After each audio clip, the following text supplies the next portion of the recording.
So we must print the first position, the desire for apostolic teaching and doctrine, and then only, and on the basis of that comes fellowship.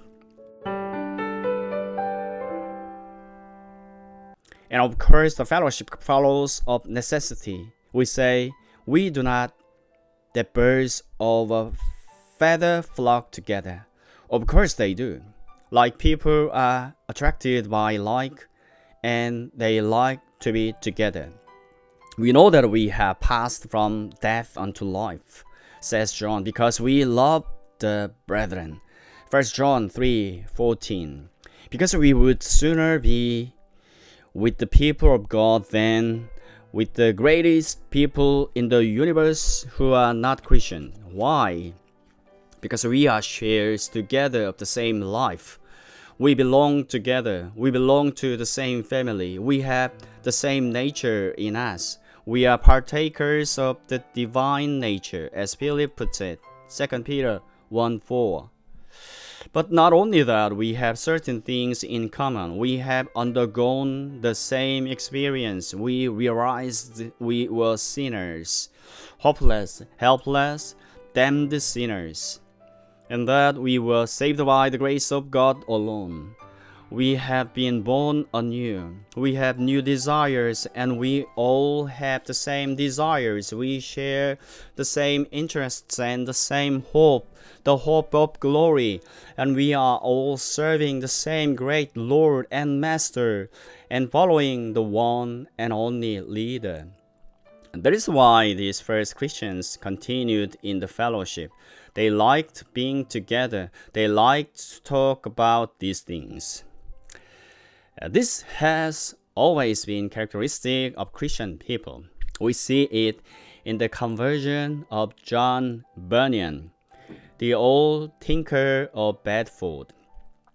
In the 17th century, John Bunyan tells us in his account of it, in Grace Abounding, that this was one of the things that helped him above everything else.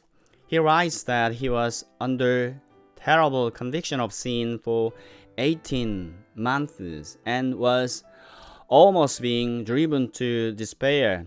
But one day he was standing in a street in Bedford, and he happened to see 3 or 4 poor women sitting at a door in the sun, knitting and talking together about the things of God.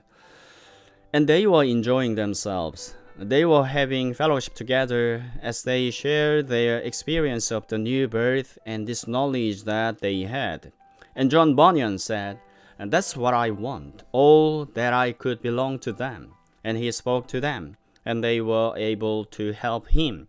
This is inevitable. The fellowship comes out of this common teaching and common experience. Then comes breaking of bread.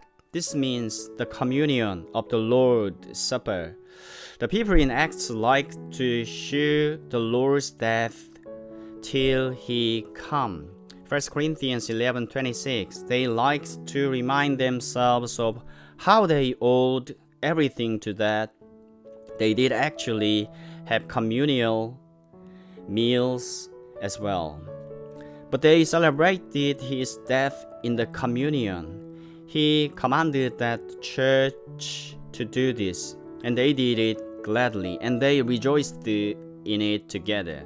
They were one bread, as Paul puts it in writing to the Corinthians, 1 Corinthians 10 verse 17. And so they rejoiced in declaring his death until he comes. They also continued in prayers.